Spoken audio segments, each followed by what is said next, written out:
إن الحمد لله نحمده ونستعينه ونستغفره ونعوذ بالله من شرور أنفسنا وسيئات أعمالنا من يهده الله فلا مضل له ومن يضلل فلا هادي له أشهد أن لا إله إلا الله وأشهد أن محمدا عبده ورسوله يا أيها الذين آمنوا اتقوا الله حق تقاته ولا تموتن إلا وأنتم مسلمون يا أيها الذين آمنوا اتقوا الله وقولوا قولا سديدا يصلح لكم أعمالكم ويغفر لكم ذنوبكم ومن يطع الله ورسوله فقد فاز فوزا عظيما أما بعد فإن أصدق الحديث كتاب الله وخير الهدى هدى النبي صلى الله عليه وسلم وشر الأمور محدثاتها وكل محدثة بدعة وكل بدعة ضلالة وكل ضلالة في النار.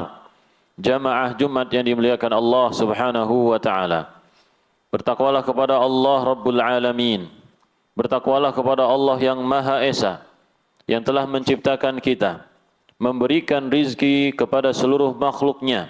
Bertakwalah kepada Allah dengan sebenar-benar ketakwaan yang membina kita agar menjadi seorang muslim yang sejati, yang tegar di atas sunnah Nabi sallallahu alaihi wasallam dan juga menjunjung tinggi syariat Allah Subhanahu wa taala.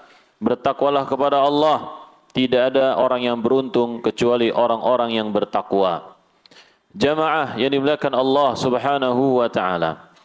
Surat-surat yang sering kita baca ketika kita mengerjakan salat fardu atau juga salat sunnah, yaitu surat Qul ya ayyuhal kafirun dan Qul huwallahu ahad. Itulah surat yang sering kita baca jamaah. Dan memang Nabi Muhammad sallallahu alaihi wasallam juga sering membacanya. Beliau membaca surat tersebut ketika selesai melakukan tawaf. Beliau juga membaca surat tersebut ketika salat sunnah sebelum subuh, serta salat sunnah setelah salat maghrib. Jadi Nabi Muhammad sallallahu alaihi wasallam sering membaca surat ini. Dan juga beliau mengajarkan kita untuk membacanya di waktu malam. Qul ya ayyuhal kafirun dan Qul huwallahu ahad. Ya. Bahwasanya kandungan dari surat ini adalah suatu ketegasan dari Allah Subhanahu wa taala untuk kita semua sebagai seorang muslim, agar kita memiliki jati diri, yaitu seorang pribadi yang jelas akidahnya, jelas agamanya, jelas sikapnya ketika menghadapi berbagai macam hal-hal yang baru di dalam kehidupannya, terutama berkaitan dengan akidah, terutama berkaitan dengan keyakinan. Sebagai seorang muslim, Allah Subhanahu wa taala berfirman, "Fala tahinu wa antumul a'laun." Fala tahinu wa la tahzanu wa antumul a'laun. Kalian janganlah menghinakan diri. Kalian janganlah bersedih. Kalian itu adalah orang-orang yang tinggi, dimuliakan oleh Allah Subhanahu wa taala. Dan Nabi Muhammad sallallahu alaihi wasallam mengatakan al-Islamu ya'lu. Islam itu tinggi, wala yu'la. Tidak ada yang lebih tinggi daripada Islam.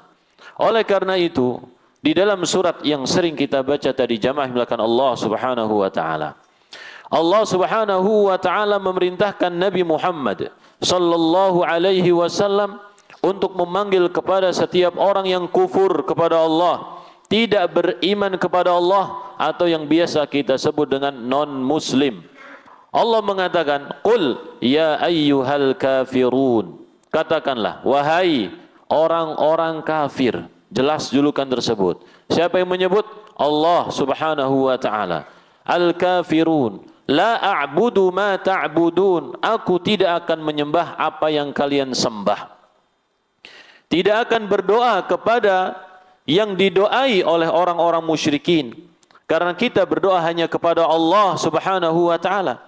Tidak juga kepada wali-wali misalkan, manusia-manusia yang dianggap sebagai orang suci, entah itu nabi ataupun wali, atau juga makhluk-makhluk yang dianggap suci seperti malaikat, kita juga tidak berdoa. Kita doanya hanya kepada Allah Subhanahu wa taala. La a'budu ma ta'budun wala antum 'abiduna ma a'bud. Kalian juga tidak menyembah apa yang aku sembah, ya. Kalian juga tidak menyembah apa yang aku sembah. Kami tidak mengharapkan kalian ikut-ikutan nyembah Tuhanku kalau kalian masih melakukan kesyirikan. Karena syarat peribadatan kepada Allah yang diinginkan oleh Allah adalah murni. Kalau seseorang ingin beribadah kepada Allah, murnikan ibadah hanya untuk Allah. Tidak bisa plin-plan, kadang ke sono, kadang kemari, tidak bisa. Wala ana 'abidum ma 'abadtum. Aku juga tidak akan menyembah Tuhan kalian. Tidak bisa mondar-mandir agama Islam, nyembah sana lagi, balik lagi Islam, tidak bisa. Harus jelas. Wala antum 'abiduna ma 'abud lakum dinukum waliyadin. Milik kalian agama kalian, laksanakanlah syariat kalian, terserah. Waliyadin, agamaku. Pemisah yang jelas dari Allah Subhanahu wa taala berkaitan dengan agama. Maka jangan dihancurkan tembok pemisah ini, jamaah yang dimuliakan Allah Subhanahu wa taala. Banyak orang-orang yang tidak berdalil, yang tidak mengikuti ajaran Allah, mengaku sebagai Islam, mengaku paling modern, mengaku paling toleransi, tetapi tidak faham dengan kaidah yang telah diajarkan oleh Allah Subhanahu wa taala. Mereka mengusung toleransinya orang munafik. Orang munafik itu bisa ke sana bisa kemari dalam hal agama. Dalam hal agama, jamaah. Adapun muamalah, masya Allah, Islam itu agama yang paling toleransi, mengajarkan kebaikan untuk siapa saja. Fi kulli kabidin rotbatin ajrun. Fi kulli kabidin rotbatin ajrun. Setiap perbuatan baik yang kita berikan kepada makhluk hidup itu mengandung pahala. Entah itu kita berbuat baik kepada binatang, bahkan binatang yang najis sekalipun, atau kepada manusia kafir sekalipun, kita dapat pahala, jamaah. Kita dapat pahala. Adapun tembok yang membatasi agama ini jangan dihancurkan. Tetapkan dia sebagaimana kita itu tunduk kepada Allah Subhanahu wa taala. Dan juga di dalam Qul huwallahu ahad, sangat jelas Allah Subhanahu wa taala menjelaskan kepada kita. Kurang jelas apa? Kita semua orang yang berakal, sehat akalnya. Allahu ahad. Katakanlah wahai Muhammad, Allahu ahad. Qul huwallahu ahad. Allah Maha Esa. Tidak ada tandingannya. Allah satu-satunya yang menciptakan alam semesta ini, yang menciptakan negara kita, yang menciptakan daratan, lautan, dan juga menciptakan kita semua, jamaah. Yang menciptakan bangsa jin, yang menciptakan bangsa malaikat, yang juga menciptakan orang muslim maupun kafir, semuanya ciptaan Allah Subhanahu wa taala. Qul huwallahu ahad.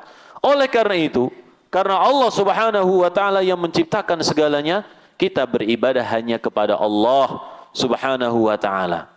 Adapun orang yang membuat ibadah sendiri, ya, maka kita jangan ikuti. Dalam Islam saja, kalau ada seorang muslim yang membuat suatu peribadatan, seandainya peribadatan tersebut yang dibuat itu untuk Allah, maka kita nggak boleh melakukannya. Karena ini adalah bentuk bid'ah, bentuk sesuatu yang baru dalam Islam yang dilarang oleh Nabi Muhammad sallallahu alaihi wasallam. Nggak boleh kita ikuti. Ini kalau ada orang muslim, antum misalkan bikin suatu ibadah ritual tertentu untuk siapa? Untuk Allah. Nah, bagaimana sekarang kita mau ngambil ibadah orang lain? Ibadah orang non-muslim kita adopsi, kita masukkan, kita pakai dalam agama Islam.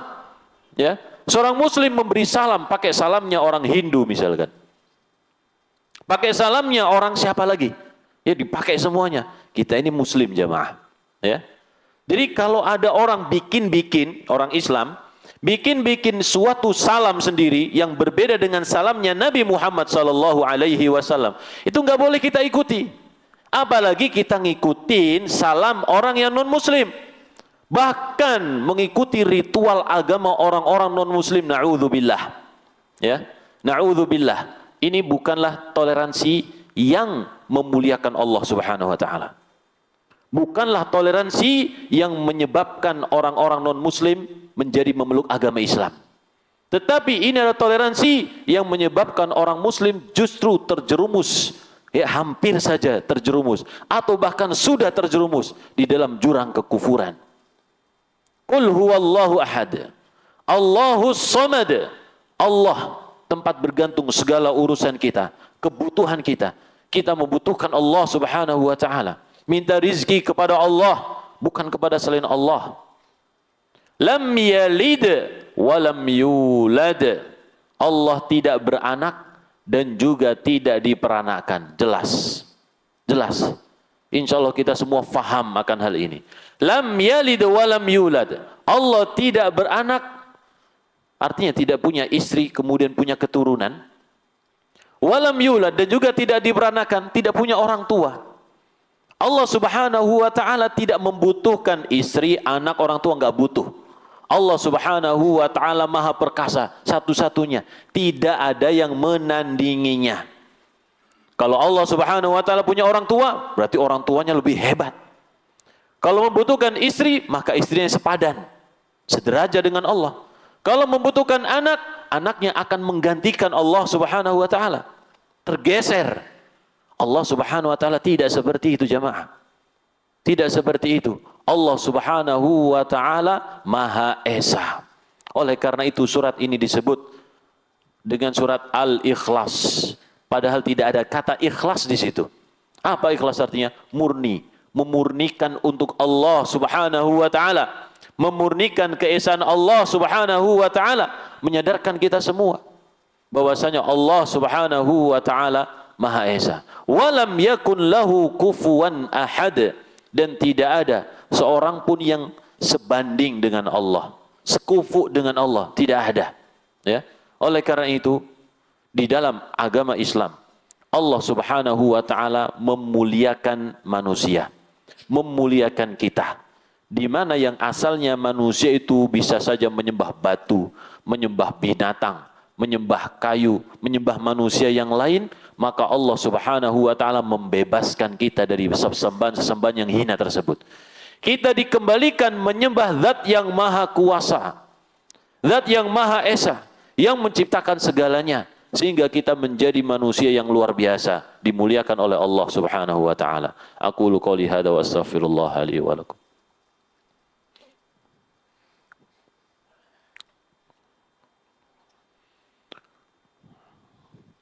Alhamdulillahi Rabbil Alamin, wassalatu wassalamu ala ashrafil anbiya'i wal mursalin, nabiyyina Muhammadin wa ala alihi wa ashabihi ajma'in. Ashhadu an la ilaha illallah wa ashhadu anna Muhammadan abduhu wa rasuluh. Jamaah yang dimuliakan Allah Subhanahu wa taala. Di dalam surat, yaitu surat Maryam, Allah Subhanahu wa taala berbicara tentang keluarga. Pertama, Allah Subhanahu wa taala menyebutkan tentang Zakaria. Ketika berdoa kepada Allah, Rabbi inni wahanal 'azmu minni washta'ala ar-ra'su syaiba. Ya Allah, tulangku sudah rapuh, rambutku sudah penuh beruban. Walam akum bidu'aika rabbi syaqiyya. Tapi aku kalau berdoa tidak pernah rugi ya Allah. Artinya selalu diijabahi oleh Allah Subhanahu wa taala. Wa inni khiftul mawaliya mi wara'i. Tapi aku mengkhawatirkan perwalian setelah aku ya Allah, karena beliau belum memiliki anak. Fahabli min ladunka waliyah. Ya, berikan aku anak ya Allah. Nabi Zakaria sangat menginginkan anak, karena menginginkan ada seseorang yang meneruskan beliau, meneruskan dakwah beliau sebagai seorang utusan Allah Subhanahu wa taala. Inilah sifat manusia. Sifat manusia memiliki keluarga, istri, anak, karena memang mereka membutuhkannya. Tapi Allah Subhanahu wa taala tidak butuh sama sekali, jamaah. Demikian juga kemudian setelahnya Allah Subhanahu wa taala bercerita tentang Maryam. Maryam tidak pernah menikah, tidak pernah terbayang memiliki anak. Tetapi kemudian datang utusan Allah Subhanahu wa taala, Allah menghendaki Maryam memiliki anak. Apakah itu anak Allah? Bukan. Bagaimana cara Allah Subhanahu wa taala menjadikan anak tersebut? Tentu dengan diciptakan. Kalau diciptakan berarti bukan anak, namanya makhluk ciptaan Allah Subhanahu wa taala. Jadi semua yang ada ini ciptaan Allah, enggak ada yang disebut anak. Dalam Islam tidak ada penamaan anak bagi Allah Subhanahu wa taala. Tapi yang disebutkan keluarga. Allah Subhanahu wa taala memiliki keluarga. Siapa keluarga Allah? Ahlul Quran. Itu orang-orang yang mempelajari Al-Quran. Ia adalah keluarga Allah yang akan diberikan surga Allah Subhanahu wa taala. Ahlul Quran, seluruh kaum muslimin. Baik. Kemudian setelahnya disebutkan tentang Nabi Ibrahim. Nabi Ibrahim memiliki bapak. Bapaknya kufur kepada Allah Subhanahu wa taala. Dan Nabi Ibrahim muslim. Apa artinya? Ada perbedaan antara anak dengan bapak. Ya. Terkadang terjadi kontra. Bisa saja seorang anak merebut kejayaan bapaknya. Atau seorang bapak mengusir atau membunuh anaknya. Dan Allah Subhanahu wa taala tidak butuh yang seperti itu, jamaah. Tidak butuh. Dan semuanya kata Allah Subhanahu wa taala, ulaika alladzina an'ama Allahu 'alaihim min dzurriyyati Adam. Mereka semua ini, baik Zakaria, Maryam, Isa, Ibrahim, Musa, Idris dan lainnya, semuanya adalah anak cucu Adam, bukan anak-anak Allah Subhanahu wa taala. Keturunan Nabi Adam. Makanya di akhir surat itu Allah Subhanahu wa taala membantah orang-orang yang mengatakan Allah punya anak. Wa qalu takhadar rahmanu walada laqad ji'tum syai'an idda. Mereka mengatakan Allah punya anak. Sungguh kalian itu telah mengucapkan ucapan yang sangat mungkar. Takadus samawati yatafattarna minhu. Langit hampir saja terbelah. Wa tanshaqqul ardu. Bumi terbelah. Wa takhirul jibalu hadda. Gunung-gunung hancur. Ya. Oleh karena itu jamaah yang melakukan Allah Subhanahu wa taala. Seorang muslim memiliki akidah yang jelas. Jangan ikut-ikut. Tidak boleh ikut-ikut. Man tasyabbaha biqaumin fahuwa minhum. Siapa yang menyerupai suatu kaum, maka dia termasuk kaum tersebut. Tergantung yang kita serupai itu apa. Kalau kita menyerupai ritual ibadah mereka, ini fatal. Tapi kalau kita menyerupai kemaksiatan mereka, berarti ini maksiat, dosa saja. Ya, perbuatan dosa. Tapi kalau kita menyerupai kekufuran mereka, berarti kita menjadi orang kufur seperti mereka. Na'udzubillah.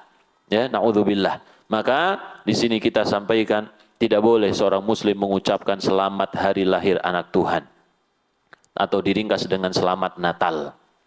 Ya. Karena kita tidak setuju dengan teori tersebut dan bertentangan jelas dengan surat yang sering kita baca. Qul huwallahu ahad. Allahus samad lam yalid wa lam yulad wa lam yakul lahu kufuwan ahad. Allahumma salli wa sallim wa barik ala nabiyyina Muhammadin wa ala alihi wa ashabihi ajma'in. Allahumma ighfir lil muslimina wal muslimat wal mu'minina wal mu'minat al ahya'i minhum wal amwat innaka sami'un qaribun mujibud da'wat. Rabbana la tuzigh qulubana ba'da idh hadaitana wa hab lana min ladunka rahmah innaka antal wahhab. Rabbana atina fid dunya hasanah wa fil akhirati hasanah wa qina adzabannar. Qimis shalah.